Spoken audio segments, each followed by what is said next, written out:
Good evening. It is such an honor to be here, and I'm so grateful. My heart is full of gratitude for you coming out in this weather to be part of a solution. That's the way I'd like to think about what we're going to spend the next hour and a half doing.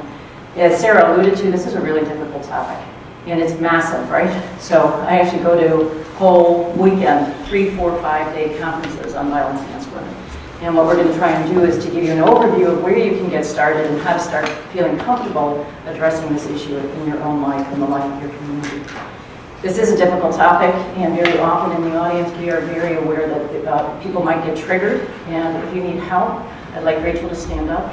Rachel Eismo is a staff member of our fabulous resource in this own community of Sarah's Inn. So please make yourself known to Sarah. Just say, I need some help, and she'll be happy to help you. I'm going to tell you what the agenda for this evening. Again, you're going to notice that my slides are very busy. I went back and forth on that, and I decided I wanted to give you a take-home product. The last time I did a Thrive Talk, people asked for our slides to be downloaded. So try not to be too anxious if you don't get everything that's on the slide. I'll be saying it, and I think what the most salient points are, and you can download it at home.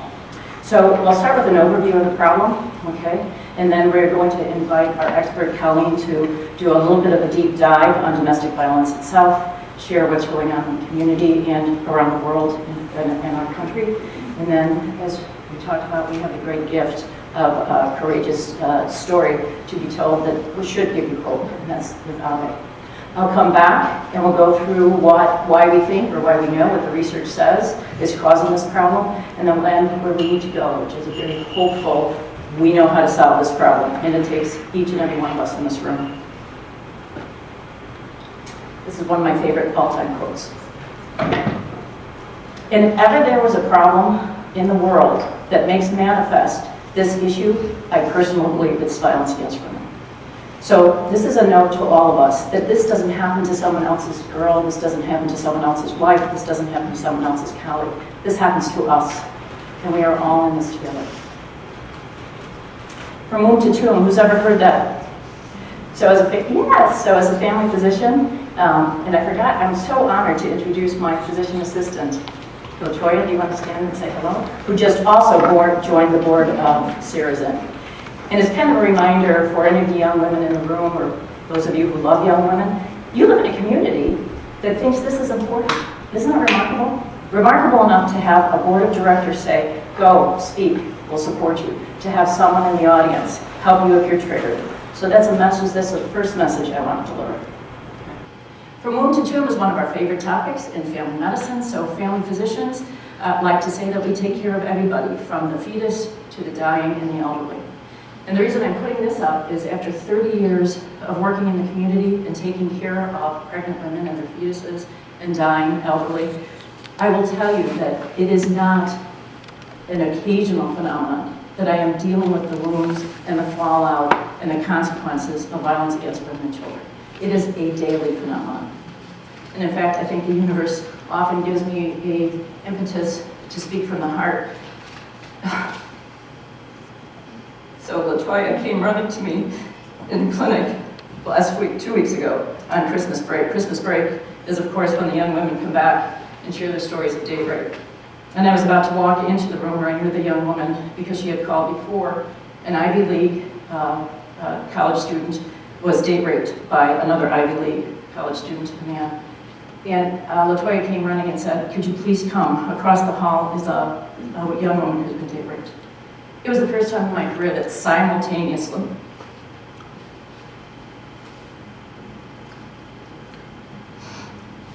Rachel, I was dealing with this.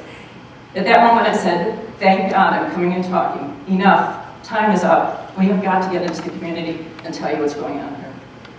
So we are all in this together. Of course I'm going to say this, the vast majority of violence against women and children is perpetrated by men. Very importantly, the vast majority of violence against men and boys is perpetrated against men. And here's one of the take-home messages. The vast majority of men, of course, are not violent. So we are very much all in this together. And it is only together that we're going to solve this problem. And I use the word pandemic. It is a pandemic. Both the World Health Organization and the United Nations took on this issue and said, in order for countries to thrive, not women and children, countries to thrive, we need to take on this issue because of its enormous impact.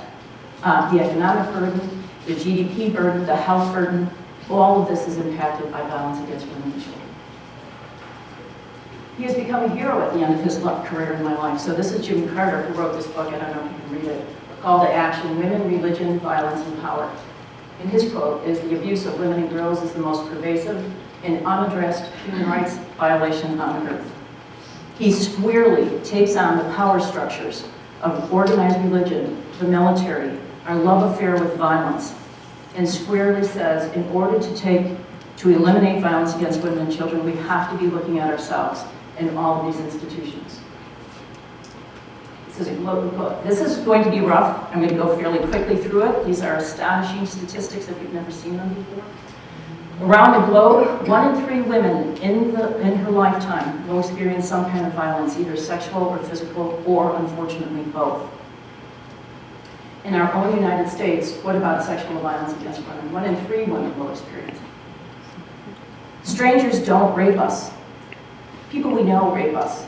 Enough with the myth of worrying about women being raped by strangers. 8 out of 10 of the times that a woman is raped is by somebody that we know. This is a horrible statistic. 1 in 8 rape victims are under 10. 1 in 3 victims are between the ages of 11 and 17. An extraordinary, developmentally vulnerable time in a person's life to be traumatized and carry that forward. And that's what I'm seeing in my clinic day after day after day. Whether it's chest pain or headaches or pelvic pain, it is from a core wound that occurred earlier on, very often. 1 in 4 college women will experience rape. It's the most unreported crime of all violent crimes. Any guesses why? There are 2 reasons women repeatedly give. Nearly 100% of women who have been raped give one of these reasons. 1, I didn't think anybody would believe me. 2, I didn't think anyone would do anything about it. And there's the next statistic that tells that. Less than 10% of cases reported to the police result in any criminal charges. And college men admit, 1 in 12 of them admit that they would fulfill the prevailing legal definition of rape, but they do not see themselves as rapists. How is that happening? We'll walk through them. 30% of women who have been raped think about suicide after the incident. Can you imagine that? That your life is so compromised that you see no way out other than to end it. Sexual harassment, this is what I have been asked to do across our state now. I cannot tell you how proud I am of the state of Illinois, who will not give physicians licenses until, or all healthcare providers licenses, will not be renewed in 2020 until we've all taken courses in sexual harassment. Bravo, that's excellent. 60% of us receive unwanted sexual attention at work. 1/3 of us who are employed outside the home experience the legal definition of sexual harassment on the job. More than 90% of women in service industries have been sexually harassed. That's the majority of women in service industries have been sexually harassed. Most of us never report the harassment. Why? No one would believe us. Why? No one would do anything about it. Almost half of us report that the harassment impacts our work. So the title of this talk is The Hidden Impact on All of Us. So if you are an employer, fully 50% of your women might not be being their best.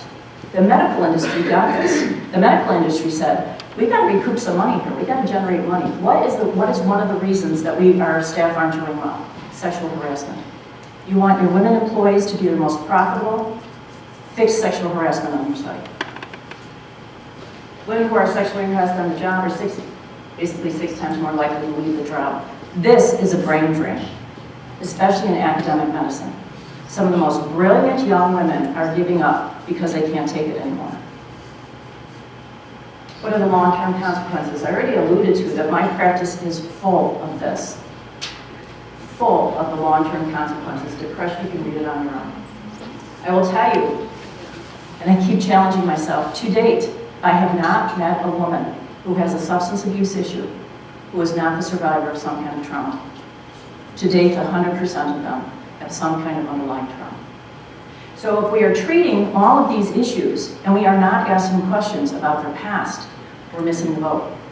How many of you have heard of ACEs, adverse childhood events? So now a lot of progressive clinics, especially in family medicine, I'm proud to tell you, are handing out the ACEs survey because we're cutting to the quick. We're saying, look, we got to know what happened to you in the past because that is informing what is happening in your health and well-being today. In fact, a recent article in the Journal of Psychiatry said the single greatest predictor of mental and physical health burden is a history of trauma, not just sexual violence, but anybody with a history of trauma. This is a horrible statistic. 65% of women on an inpatient psych ward at any time have some form of abusive history in the past, creating mental illness. Healthcare workers who minister to these victims report a dramatically higher rate of burnout, a negative worldview, cynicism, and a desire to leave the field of medicine. So if you are intersecting with a physician who you just think is having a lousy day, wonder if he just left the room of a woman who'd been date raped and couldn't be present to you because of the burden he just left in the other room. It affects us all. Economic burden, I'm going to go through quickly. So the U.S. Department of Justice and the CDC don't leap as women's groups, right? This is data from our government. $5.8 billion in medical and mental health services. But overall, $127 billion is spent on the consequences of violence against women and girls. Talk about where's the money at? Show me the money. Isn't that an interesting statistic? 8 million days off. That's 32,000 full-time jobs.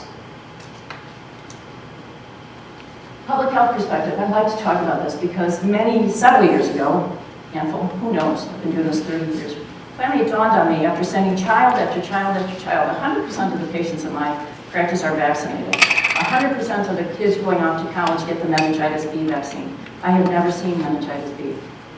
And yet 100% of the young people I send off and I say, you'll be protected against meningitis B.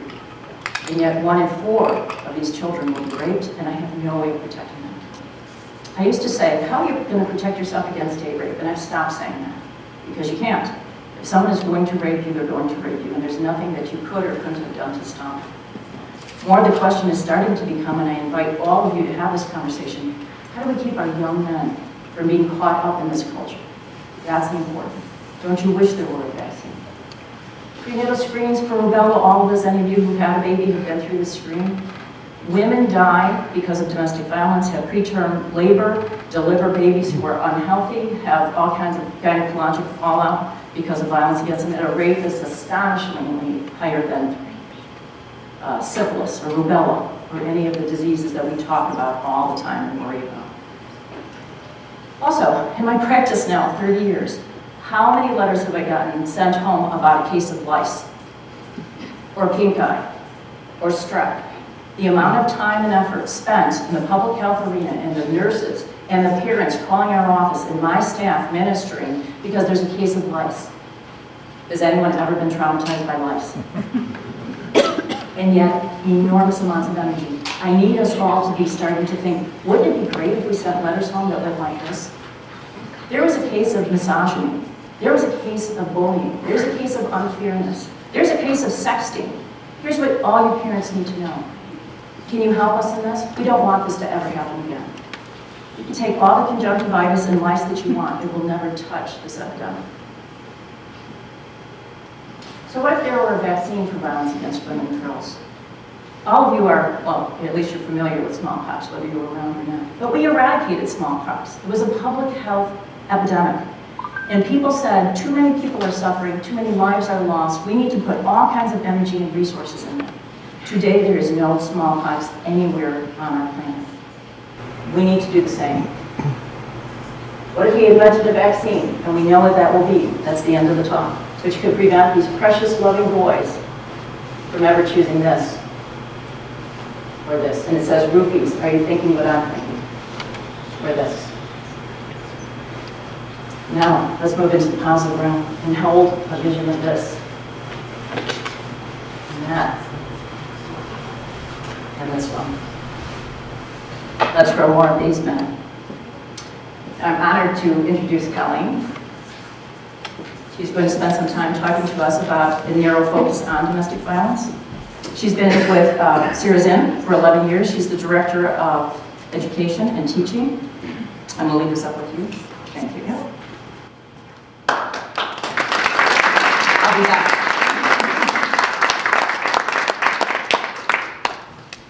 All right, good evening, everybody. Thank you for coming out on this snowy day. I kept looking out my window all day long and going, uh-oh, uh-oh, uh-oh. But it calmed down a little bit. So my job this evening is to make you think. My job is to make you go home and talk about this with other people. Sure, we're going to give you some tips and tricks and some things that you can do, but this is just the beginning.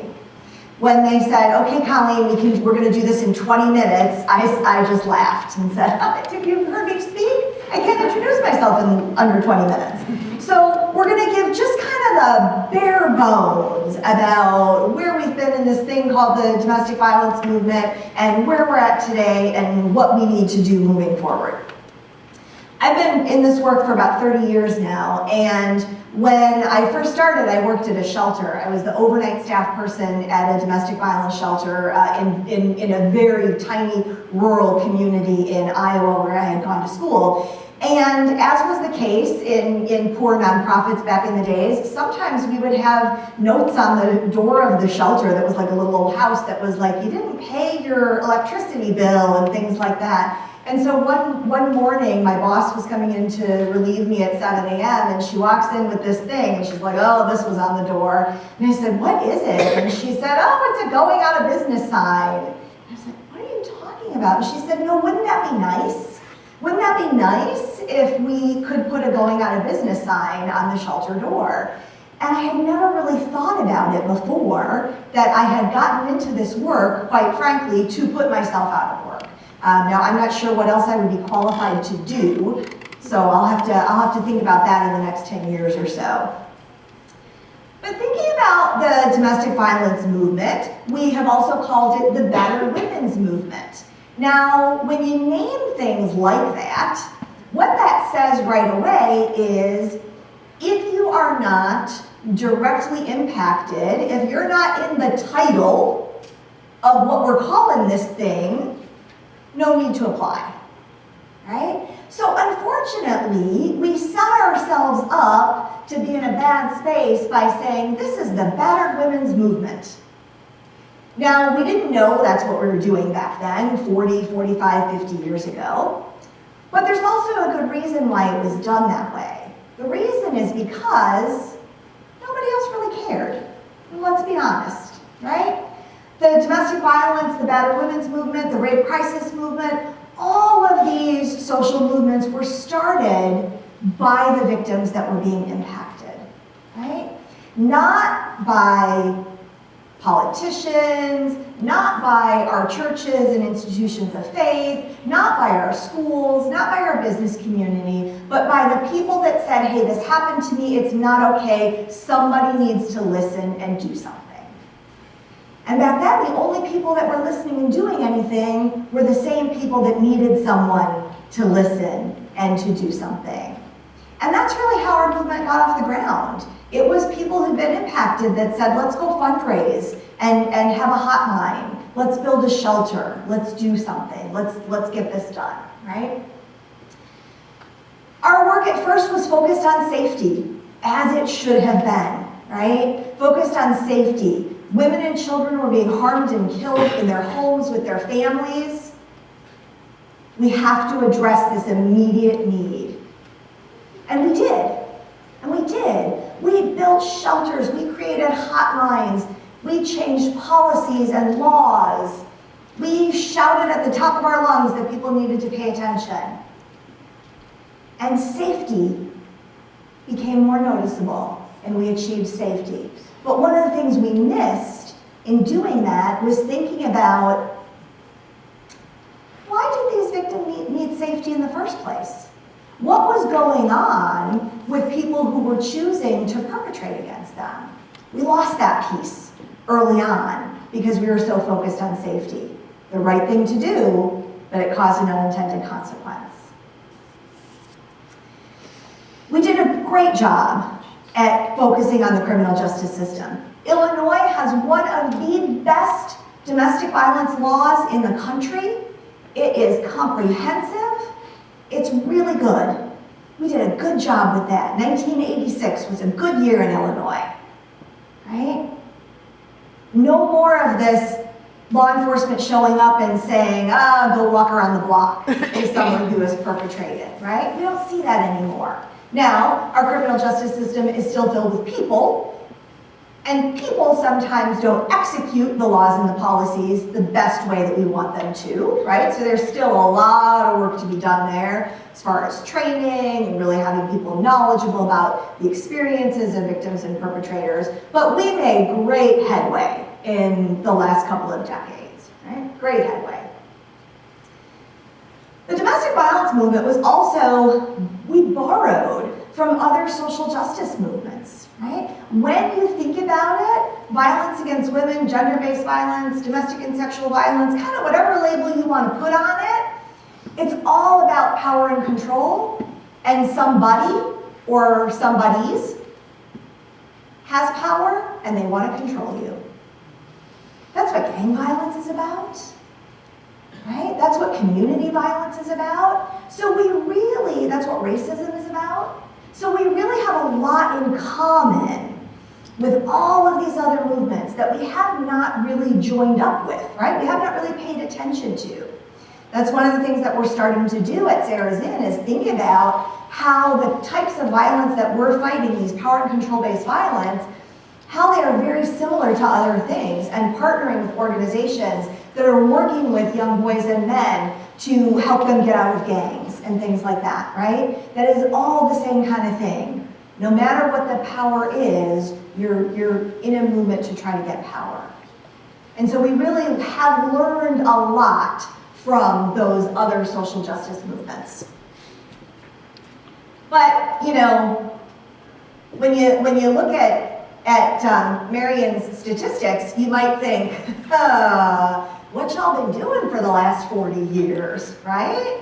Really, where's this movement moving to? Because I don't see a lot of exciting, wonderful things happening. You'd think in 40 plus years, a whole bunch of smart people, because we're pretty smart people, would have been able to fix this, right?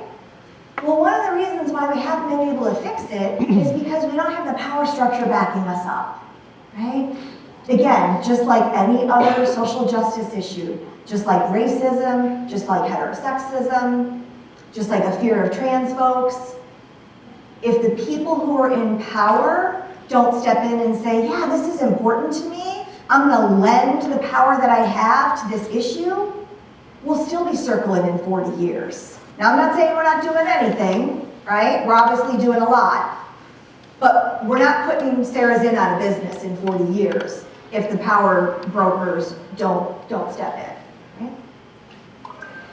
And that we know in our work, when we talk about domestic and sexual violence, we have to recognize this balance that perpetrators make choices to do the behaviors that they do, and they are solely responsible and accountable for the harm they cause.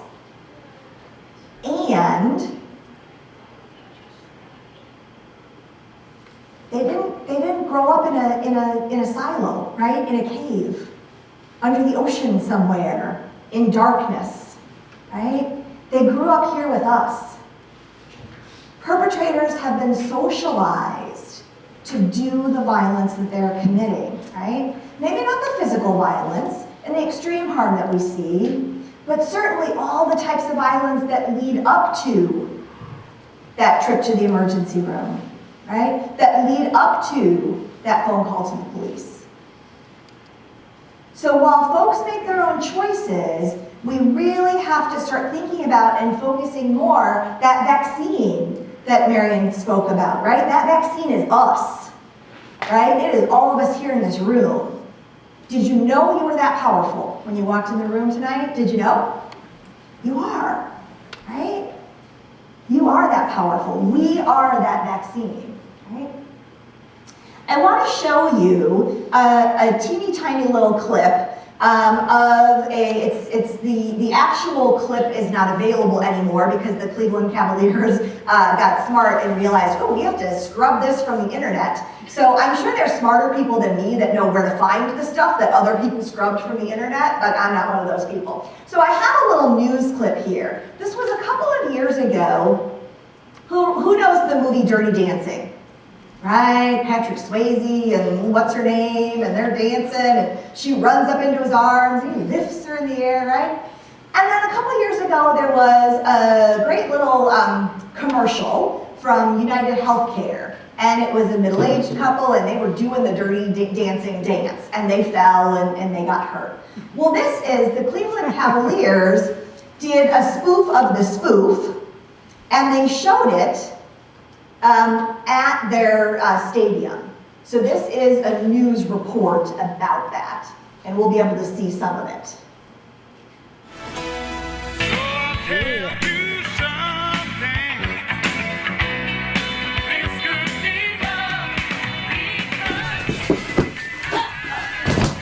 Bulls fan? I didn't know you were a Bulls fan. Can't believe.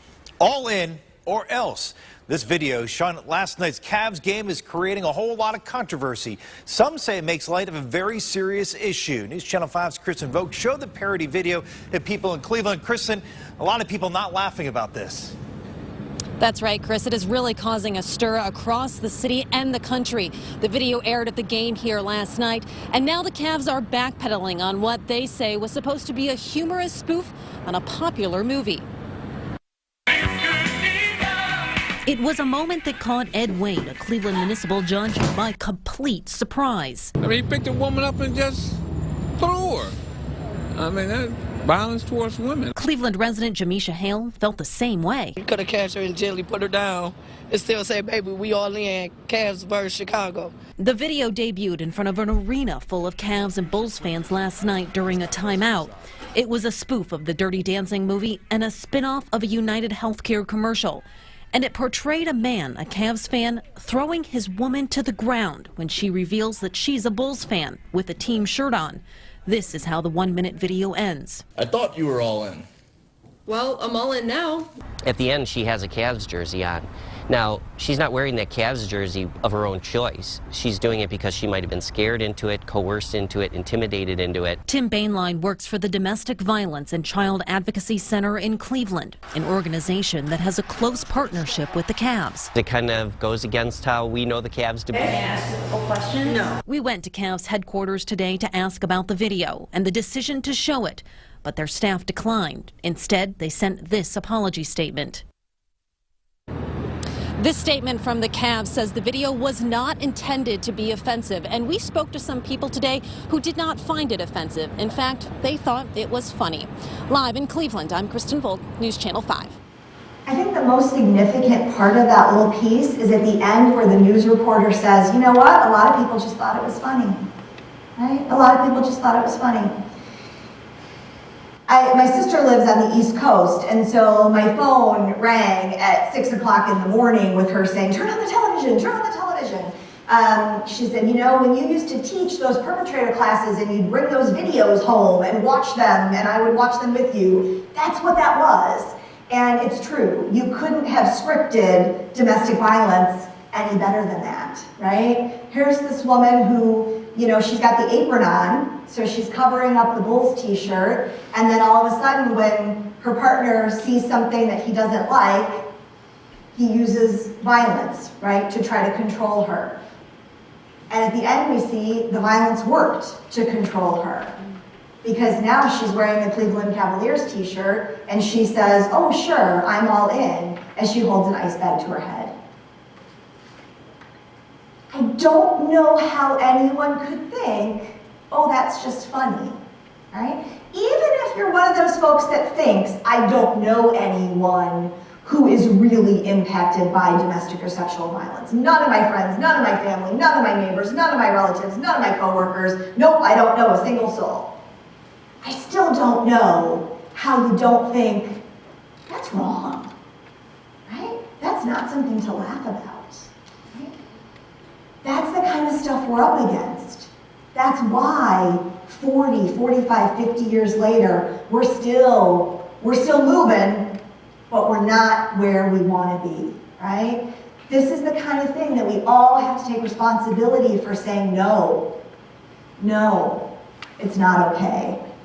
So before I close, I'm going to give you some tips about some things that we can do. Because when I met with Sarah, she said, Connie, you got to send people out with things that they can do. I said, okay, I'm going to send you out with things that we can do, right?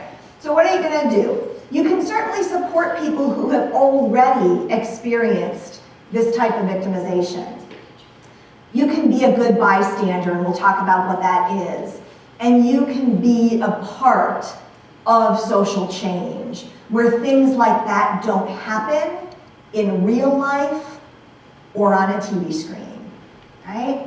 The key is empathy and accountability, right? Understanding the traumatic experiences of people and holding perpetrators accountable for causing that trauma. So supporting people. I have a lot of information at that back table about the services of Sarah's Inn. We have a 24-hour crisis line. We have all of our services for victims and their children are free.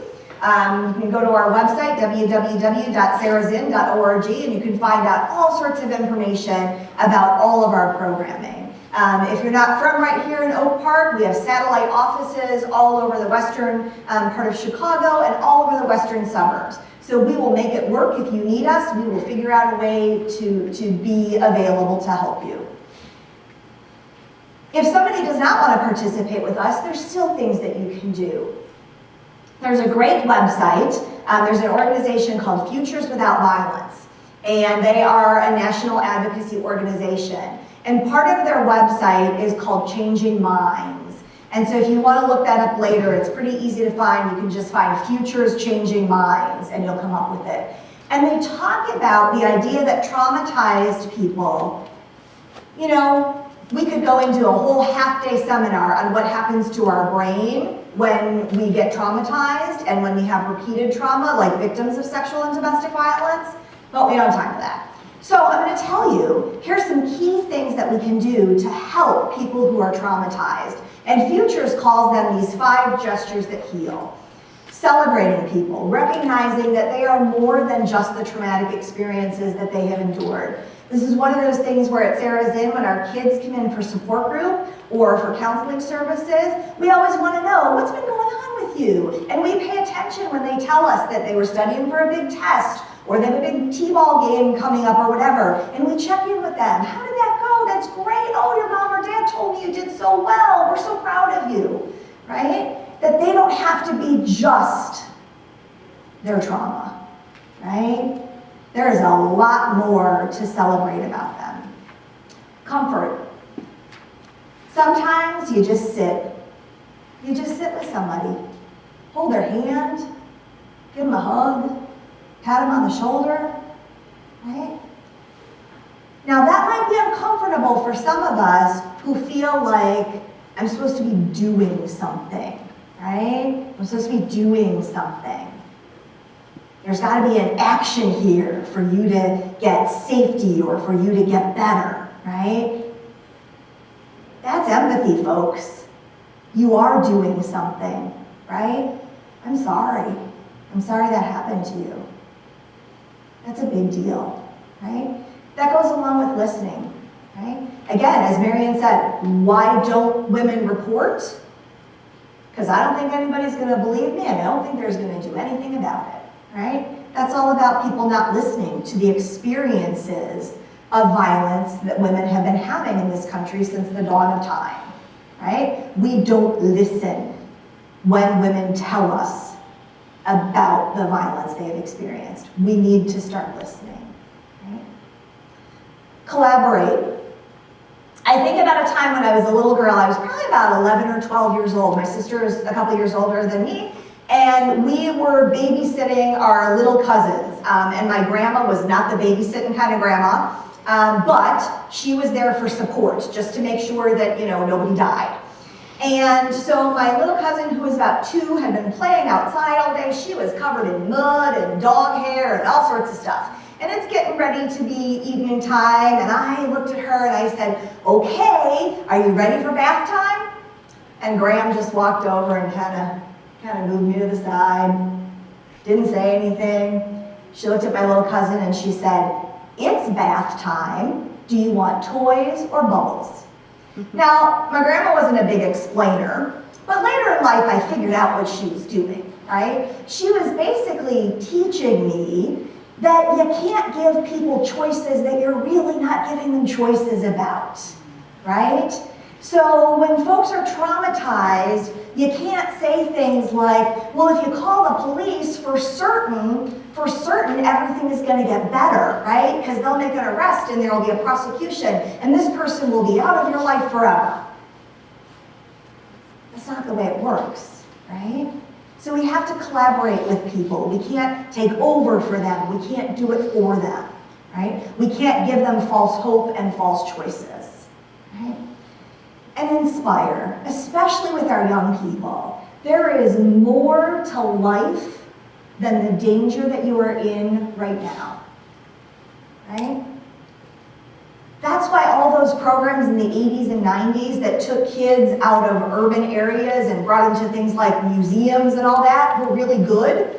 Unfortunately, a lot of funders thought, well, where's the results, right? How is this evidence-based? Well, it wasn't. It was just in our gut, right? We knew those things were good. Because what we're saying to people is, you might not be safe right now. You might not be able to make the choices that can keep you safe right now. But there is a beyond, and we can get there, right? We can get there together. So I think these are really important things to think about. Again, you can go back to the Futures Without Violence website and take a peek. All right, I'm going to move it along here because I am over my time. Be a good bystander, right? The 3 Ds of bystander intervention. We could do a whole hour conversation on this. Distract, delegate, and direct, right? You think someone is in harm's way, you're out at a restaurant or a bar or some public place. I'm the one who pretends that I know you, and I walk up to you and I say, oh, I'm so sorry. You look just like my friend Mary. And then I've distracted, right, from what's going on, right?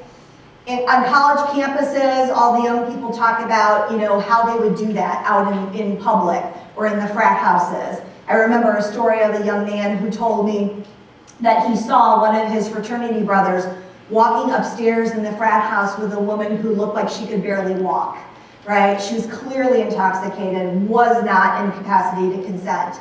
And so he called out to his frat brother and he said, hey, isn't your car a blue blah blah truck? And the guy turned around, yeah. Your car's about to get towed.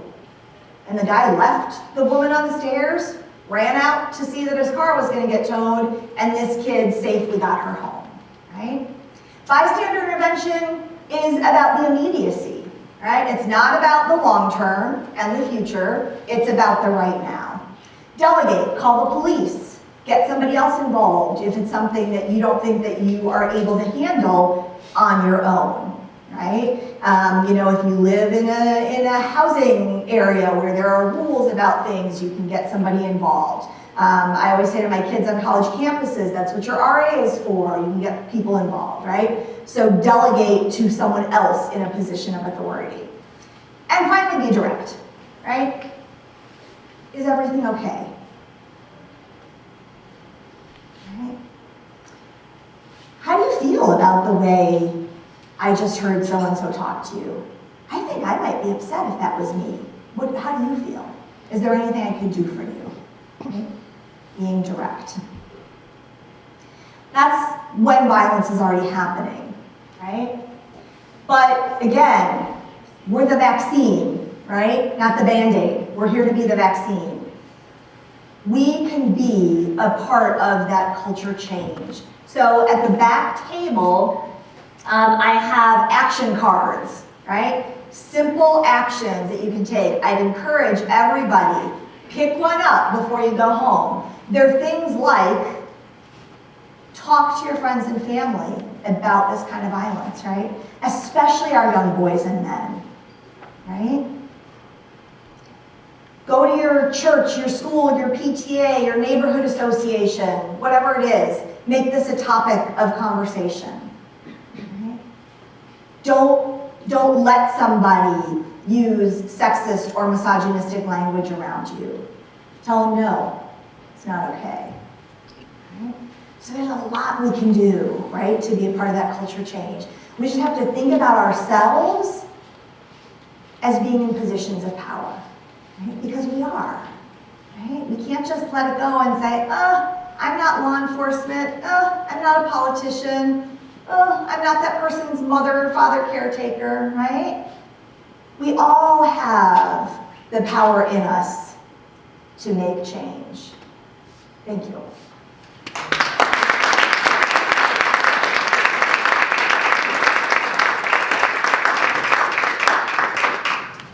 I noticed that there are people who entered, please, there's empty chairs. Please don't be shy or think you're interrupting. Come and fill it. I hate seeing people on a cold windowsill, especially my medical students.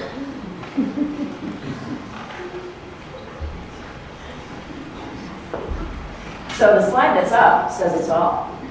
Courage Among Us. It is my privilege to introduce Ave Zuccarino, who is going to tell us her story. I'd like you to welcome her and show her how appreciative we are.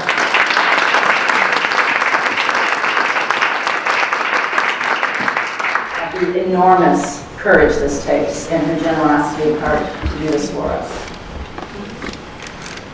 Thank you. Can you hear me?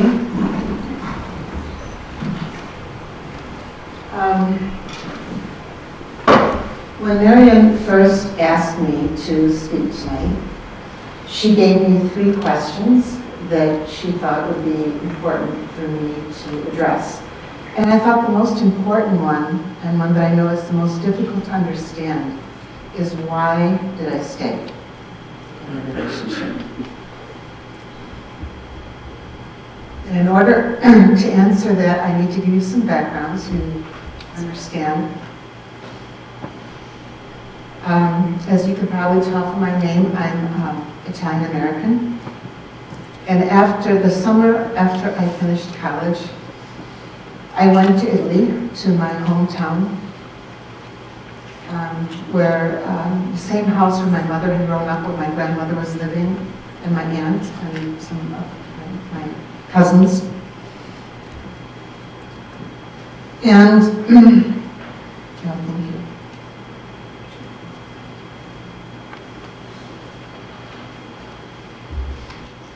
I met Luciano almost immediately. He was from the same hometown. He spoke the same dialect that I had grown up hearing, and to me represented safety and familiarity. He was a family friend. He was the architect who had fixed our family home after the 1976 earthquake. He'd been there every day for 3 years. So I was predisposed to trust him. This was not a stranger. He was everything that I would have wanted in a partner. He was smart. He was educated and accomplished. He was a good listener. I could talk to him about anything. I felt he knew me, and I could really share who I was in a way that I'd never been able to do before. He was very musically and artistically talented, and to my 22-year-old eyes, he drove a charcoal gray Ferrari. That was really cool. Yeah. So the physical violence did not start right away. So there were months of romance, something like, 8-9 months of romance, where we had these long talks. We went out for dinner in these little tiny villages nestled in the Alps. We took little getaway weekends to Salzburg and the Adriatic. I was probably the happiest I'd ever been in my life up to that point. I felt that I had found the person I was going to spend the rest of my life with.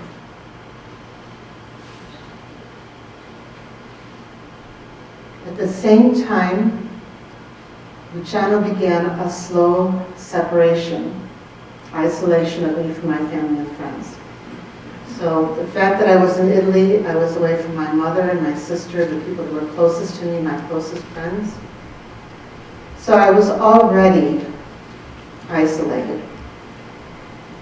And almost imperceptibly over a period of many months, Luciano gradually discouraged contact with my family and with my friends. And after about 6 months, I moved in with him because the pressure at home was getting pretty bad. There was a lot of conflict because I wanted to see him, and they didn't want me to. And so I moved on. The abuse started with a single slap. We were arguing about something, I don't know what it was, it doesn't matter. And Luciano, in his words, I got hysterical. And he needed to slap me to snap me out of it. And at first I was so taken aback because no one I had dated had ever done something like that to me before. And I was shocked.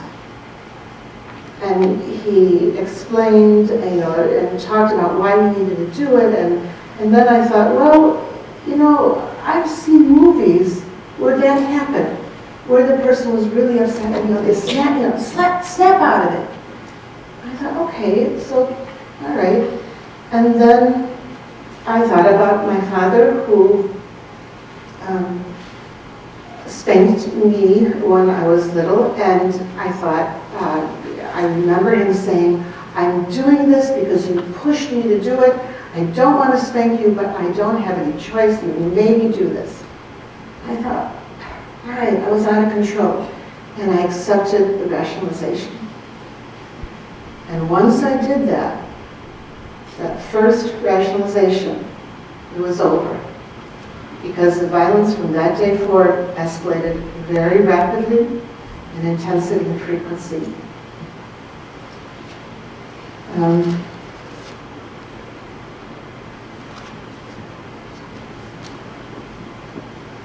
I felt that I deserved it. I felt that no one would ever love me the way that he did.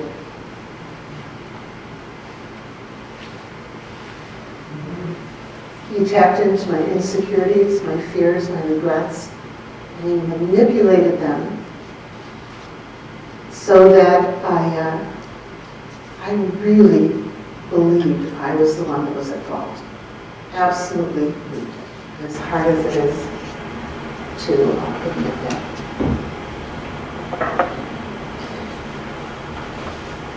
About the same time that the violence was getting bad, I discovered I was pregnant.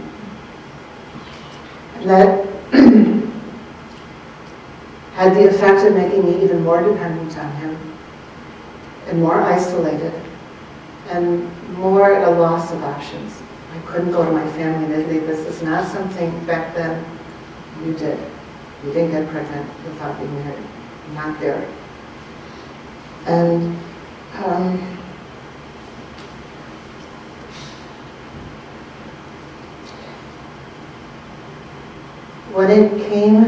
when the decision came to leave,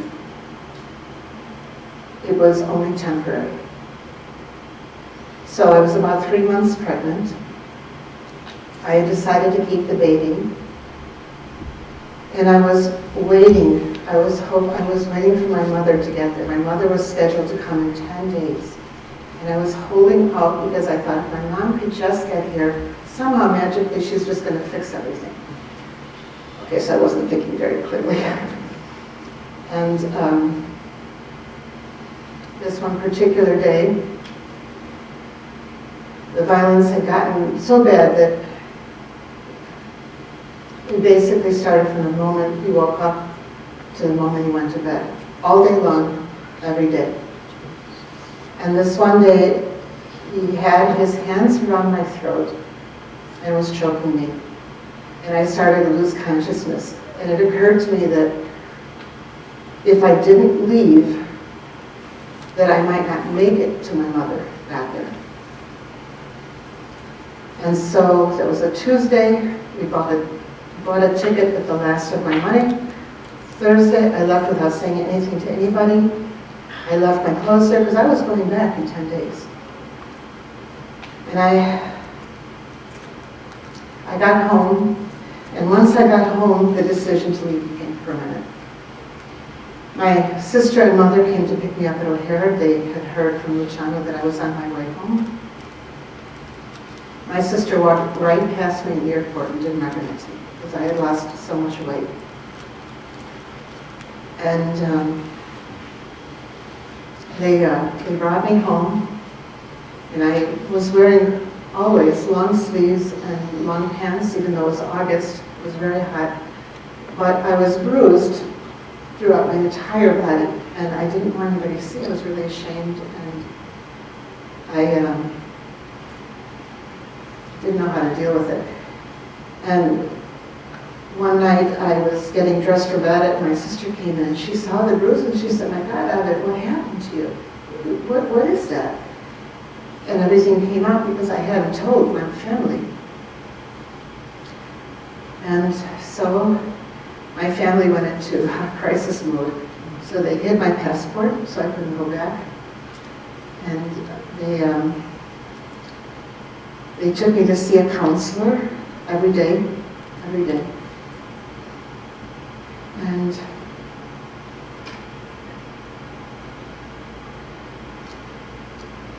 they took me to see a gynecologist because I had not had any prenatal care during those 3 months. And the doctor examined me and said that there was some fear that the baby would have been damaged because of my weight loss. And that if I went back, I would lose a child. And so that convinced me to not go back with my mother those 10 days. So the 10 days passed. My mother went to leave without me. And by the time she got back, 2 weeks later, I had had enough counseling to understand that I couldn't go back to him. And the recovery process was very slow and very long and very difficult. I went to a lot of counseling because I wanted to make sure that this never happened to me again. And I wanted to understand what the heck had happened, how I had ended up in that situation.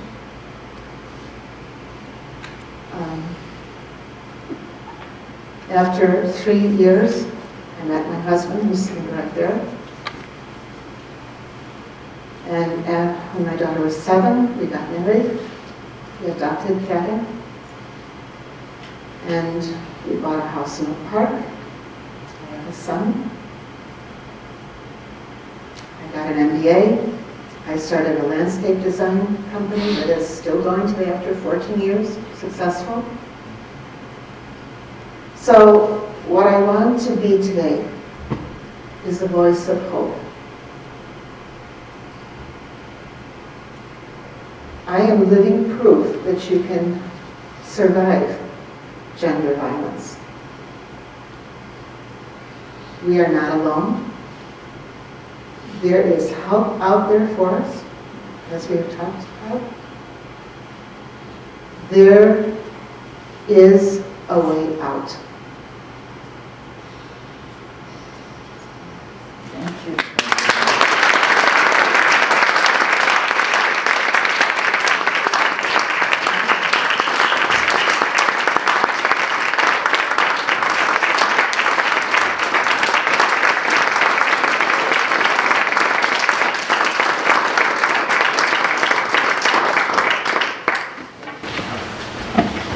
Thank you for your listening.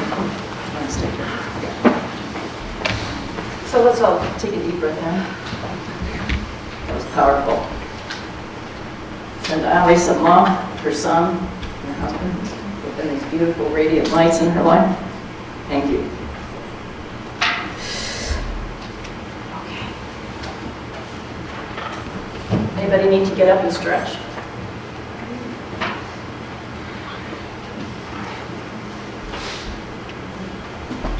Okay, hope indeed. towards a solution, okay? The rest of what we're going to be talking about is my favorite term in medicine, evidence-based. How do we know what we're going to do works? Okay. First, we got to go through what are the underpinnings? How does this happen? How do we grow Lucianos?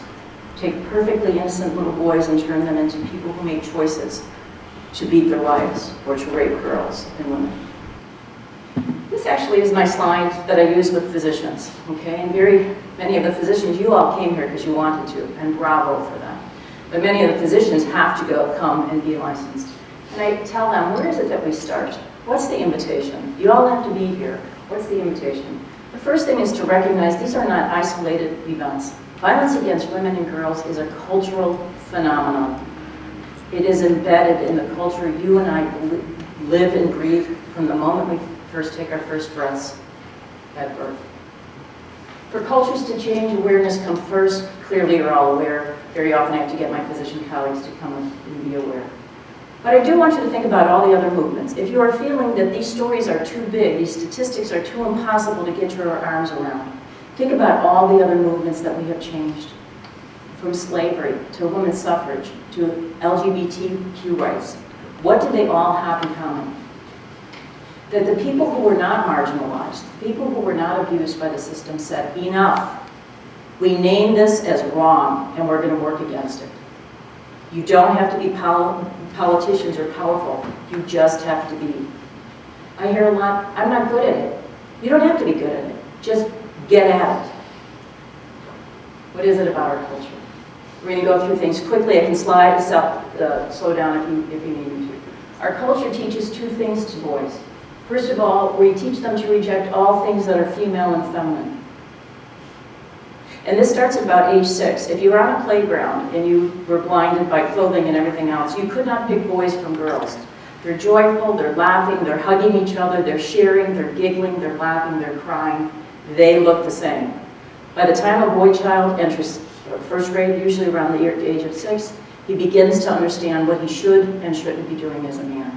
And the first thing that goes is emotion. In fact, there's a researcher named Long who talks about the emotional funnel. Have any of you heard of this?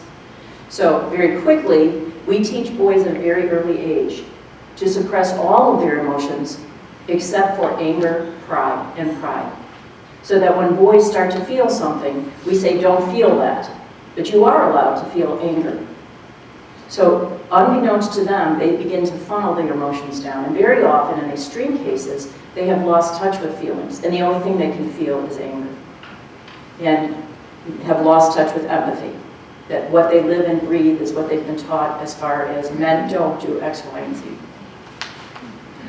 Boys will also ally themselves with the boys club, at huge emotional and psychological cost and great sacrifice. Our boys are bullied almost day in and day out. Exclusion from the boys club is so profoundly painful that a majority of boys and men at some point in their lives entertain the idea of suicide to escape these ridiculous expectations that they cannot achieve. And they look around them and they think other people have achieved them, and those same boys are struggling with the same emotion, but they have the facade that we've taught them they need to put on day in and day out. We objectify and sexualize women and girls starting at very, very, very early ages. As young as preschool, we put makeup on girls. We sanction the use of sexually degrading terms. In junior high, how do you describe a girl? Slut, the C word, the B word. That goes on all the time. There's a rampant rape culture. How many of us watch movies, series, I won't name them because I won't dignify them, but very popular TV shows that repeatedly show rape? And yes, people say, but they show it and they make you angry that the woman got raped. And it's a bad guy. And I say, but they're showing rape. And if that's entertainment, that unnerves us. It tells us this happens all the time, don't worry about it. Look, she survived, don't worry about it. Victims are depicted as culpable. Rape is the single crime to which more amount of energy, gossip, conjecture, and resources go into proving that the victim was culpable somehow. There is no other crime to which we do this. No other victim of any other crime is subjected to the amount of conjecture that we put rape victims through. trying to convince ourselves that somehow she was culpable in the rape that befell her. And then deeply ingrained male privilege, a whole other topic. But I'm supposed to get stuff. It's the way it happened. I saw my dad get it. I was the first in line. I'm supposed to be the person who gets whatever it is that I need and want. Really long. This is a huge and one of my favorite topics, is what about language? Colleen already talked about it. We describe crimes that men commit as women's issues. What sense does that make? What sense does that make? As long as we describe rape as a woman's issue, we take the victimizer, the rapist, out of the equation. As long as we describe domestic violence as a women's issue, two things happen. One of which is the men say, and turn out that this happens in dominant culture. We talk about racism and everything else. Dominant culture says, not my problem. I'm doing just fine here. If we take men out of the equation, men are not brought into the solution, and we need to stop that. Julia Penelope's work is amazing, and I hope I can give it justice, but hang with me for a second. So this is a linguist who talks about the sexism rampant in the way we describe things. And she writes a sentence, John beat Mary. The next sentence is, Mary was beaten by John. The next sentence is, Mary is a battered woman. Where did John go? He's been completely taken out of the equation. If he's out of the equation, he can't be part of the solution. If we are asking why Mary was beaten, or why Mary was raped, or why she didn't get the job, or why her buttocks was squeezed at a meeting, we'll never get to the solution, because it's why are men choosing to do these things. And Eve Ernst's work, the woman who wrote The Vagina Molecules, thank you. It takes a village to get Dr. Sassetti through a lecture. Okay. Wrote, women do not rape and abuse themselves. Why do we act like we do? What are the characteristics of men who choose violence? They have very rigid stereotypic views of men's and women's roles. They grew up in violent homes. Men who bear witness to violence in their home have a 50% higher rate of going on to be violent themselves. So we call this a positive predictive value in medicine. There are very few things that 50% of the time will result in something. Imagine that. We need to intervene and stop this before the next generation. Living in communities where violence against women is tolerated and outright condoned. Currently, in the United States, there is a movement that outright condones violence against women. Because somehow we deserved it, we were asking for it. Think of the number of sentences and language that you hear day in and day out. And there it is again, men have a sense of entitlement and act out of male privilege. She got drunk. It was mine for the taking. They also consume large amounts of pornography, hours and hours and hours a day, and very aggressive. There is psychological literature that says that the consumption of pornography leads to more and more graphic, more and more violent, and sometimes the sexual fulfillment of the pornography that young men are watching is no longer there, and they have to move to child pornography or something that is more titillating. And very importantly, men aren't confronted. Some of these men are not confronted ever with sexist views. They say sexist things and are never confronted. So they absorb the message from societies. Nobody seemed to be bothered by it. And very, very importantly, when I talk to physicians, I say the single greatest predictor of sexual harassment at the worksite is also the single most remediable action, and that's how seriously the leaders take it. So if you have a leader who role models sexual harassment and is not respectful, you are going to grow young men in the same vein. However, if you have a leader who demands respect and demands workers show respect to each other, you will have little or almost no sexual harassment at work sites. And that's what we're moving to. This is very chilling, and this is actually my experience. So the FBI sent out a public health announcement. I don't think many physicians got it. I happen to be on the feeds about violence against women, that said that a positive predictor of terrorism and white men who go on to shoot schools, churches, all the rest of it, is a history of violence against women. My family, my beautiful husband and boys know this story all too well. But I came home and there was a woman who had been beaten savagely. And I had just read this article and I reported, I don't know if you want to know it, I got on the FBI site, I don't know if you want to know this. Within a day they had contacted me Within 2 weeks, he was in jail. And his computer was interrogated with all kinds of white supremacy, all kinds of hate speech, all kinds of evidence that he was fully engaged in violence, and at least 2 weapons in the home. We are all affected by this. Where does the problem ends where it begins, or how we infiltrate boys. Please bring this message home. It's far easier to grow wonderful boys and men than it is to fix broken hearts and minds and families. And we already talked about leadership. Okay, get happy.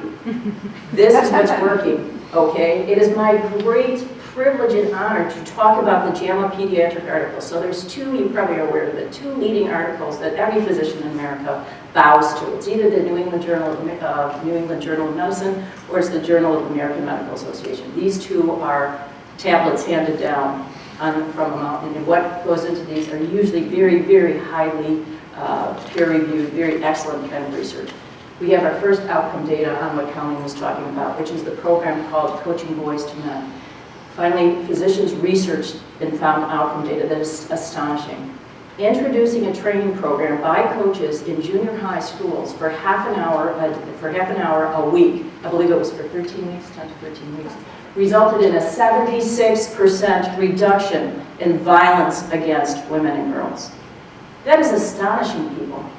That's you and me. It doesn't take any specific prowess to do this, to talk to young men. Each of us in this room can do this, and we need to. Futures with Violence, I already told you about. If you're going to spend any time on the internet, just start there. Futures with Violence is a fabulous clearinghouse. And I already talked about the United Nations. What are men doing? All kinds of movements. He for she, I'll speak up, Time's Up, Healthcare Allies. Has anyone heard about MANLs?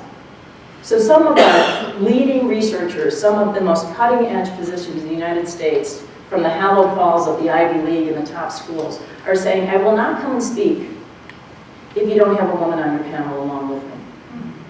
That's power, that's control, and they're using it. Think about that in all the venues that you participate in. Okay. U.S. military is leading. Who thinks about the U.S. military when we talk about women's issues? Although we're not talking about women's issues, right? And I just have to point out my beautiful veteran son, Dave Kent, who served 8 years in the Army. Bystander intervention is incredibly effective, and Colleen did a very good job. But learn about it. Bystander doesn't mean there's something happening right in front of you. It just means you're not participating in it in the moment. And we're all bystanders when we watch and consume videos and TV shows and movies that depict the sexualization of girls. We are all bystanders. And we all have power. Who read about or heard about the Hallmark commercial that showed 2 women kissing? And then a bunch of moms wrote a letter? And then a bunch more people wrote more letters, just like you and me. That was the power of our money. It didn't take a specialist to do that. You are very powerful. And again, this is one of my favorite things. Aren't we progressive in Illinois? And this is actually a young man in his 20s who came up with this hashtag, I will speak up. He's the founder of A Call to Men.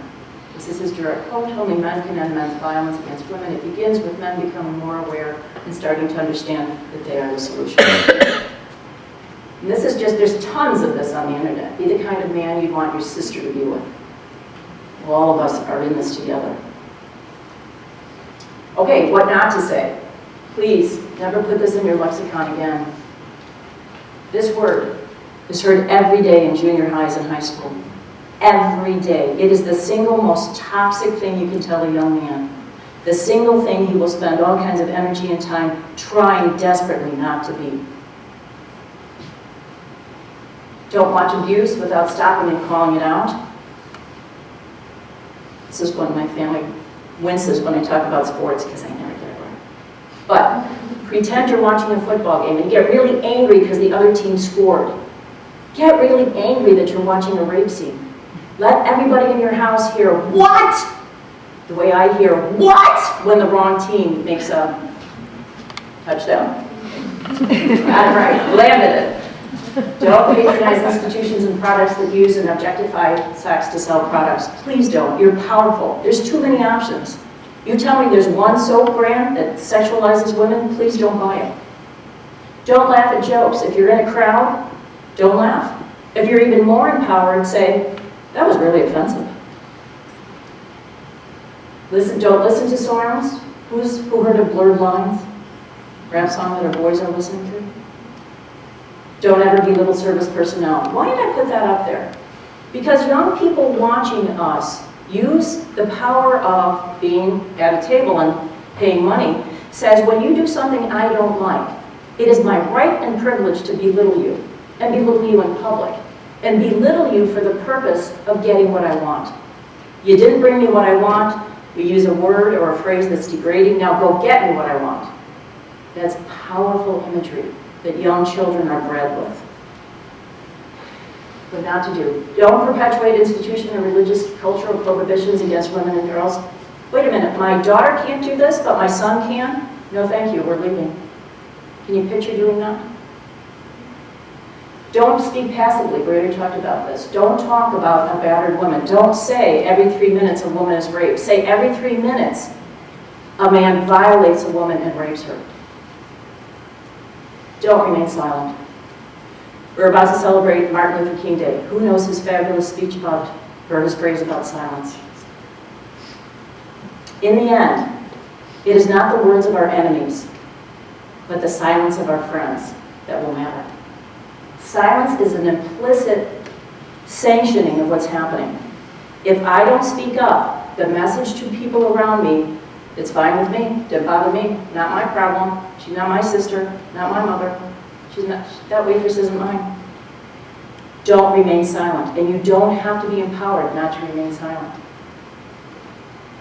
What not to do, never, never, never ask a victim if she was drunk. What in the world does that have to do? I'm a physician. I am telling you, there is nothing in alcohol that makes somebody commit a crime. Let go of that myth. That she was drunk and made somebody rape her because she got drunk. What made him beat her? Why are we asking what made somebody beat a woman? Why aren't we asking, why did you beat that woman? What is it about you? Don't ever ask what a victim was doing, where and drinking, or whether she was by herself. And importantly, why she didn't report a crime. I know why she doesn't report a crime. Because we degrade and belittle her. We tell her she must have done something to provoke it. It's one of my favorites. So I'm a big Gregory Boyle fan. Anybody know him? The Jesuit priest who ministers to the gangs in Los Angeles. So this is kind of a fudge of what he says. Don't judge how she carries herself. Instead, be in awe of what she carries. Imagine being raped less than 10 years old and trying to make your way through life or a job. What to do? My favorite. Recognize that research tells us, this is my favorite new neurobiology research. I'm on a feed and I cannot consume enough of this. Research tells us that boys are hungry for instruction on how to become man. And they want to know what manhood means. They want to know what courage and bravery look like. They want to know what sex is about and how to treat women. They're hardwired. Research is showing us that in adolescence, boys' brains are hardwired for initiation, and our indigenous people are doing such a good job of this. From day one, boys know what their role, girls know their roles too. And apparently in our society, we transmit this to women. We don't know it, but day to day we are teaching women what the expectation is. We are not doing this to boys. And in fact, if you interview adolescent boys and say, has anybody sat down with you and told you the expectations for manhood?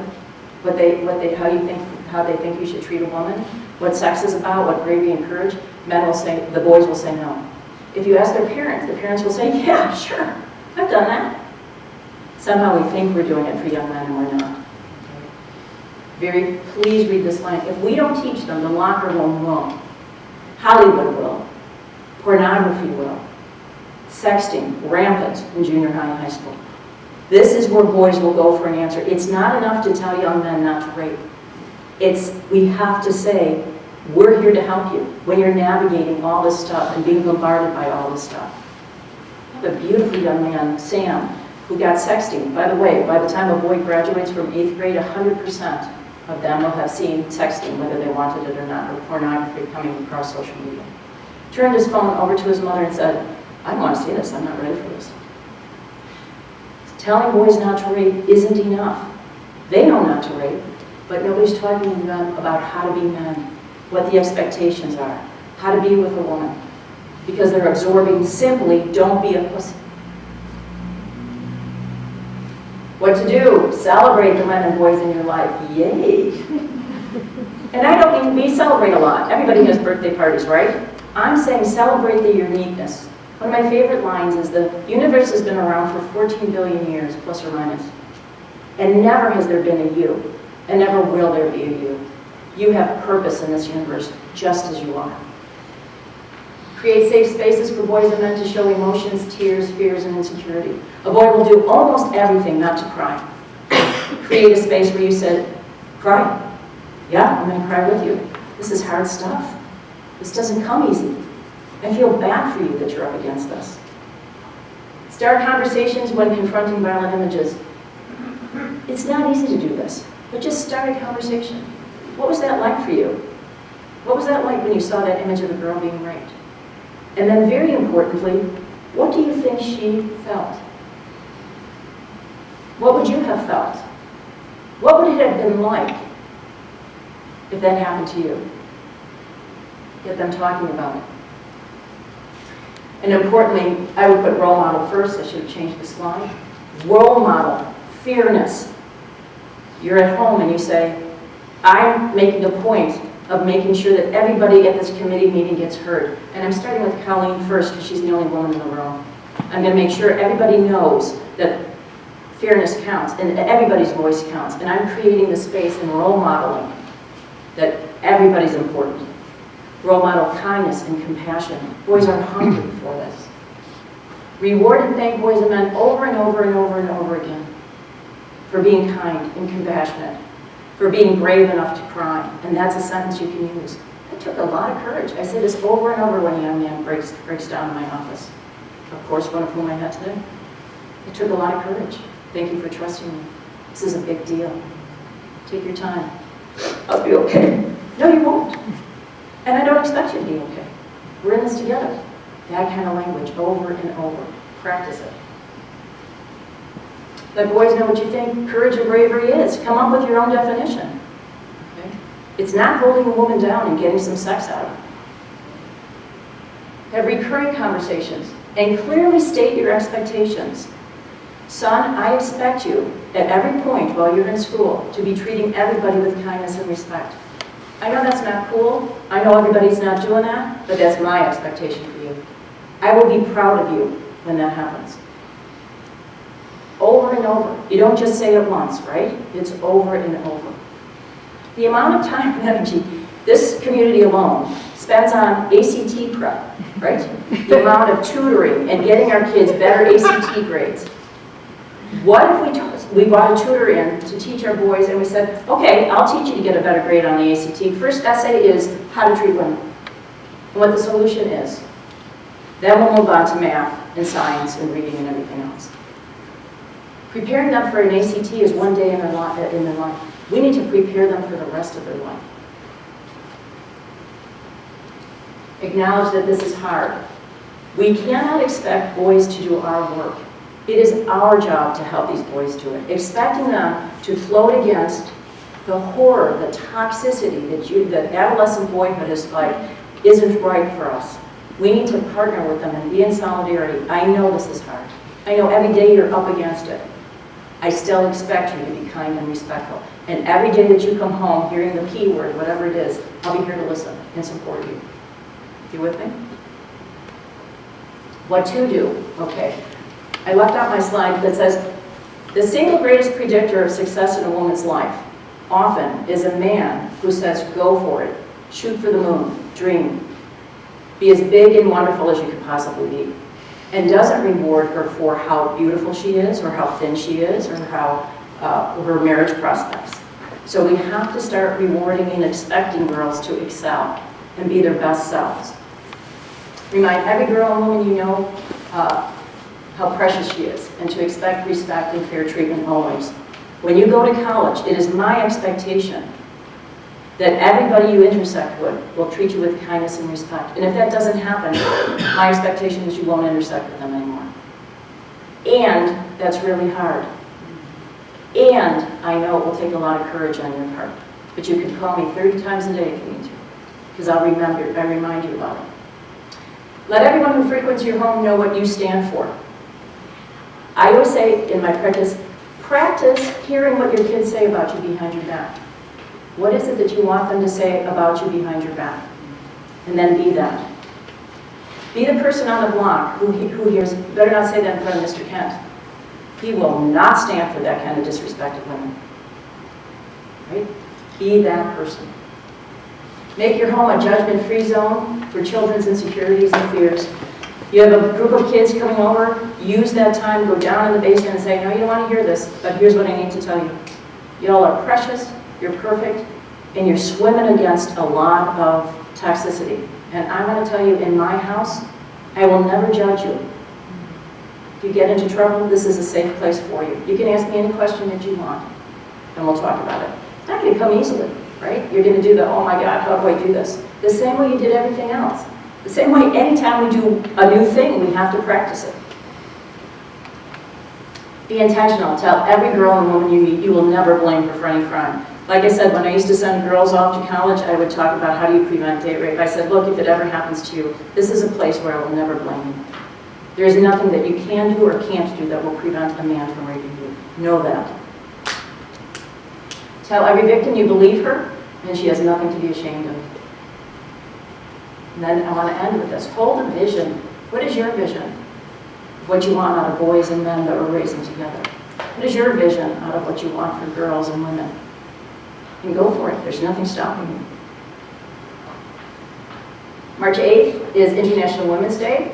Add your voice however you choose. Go home and talk to your families about it. Do something.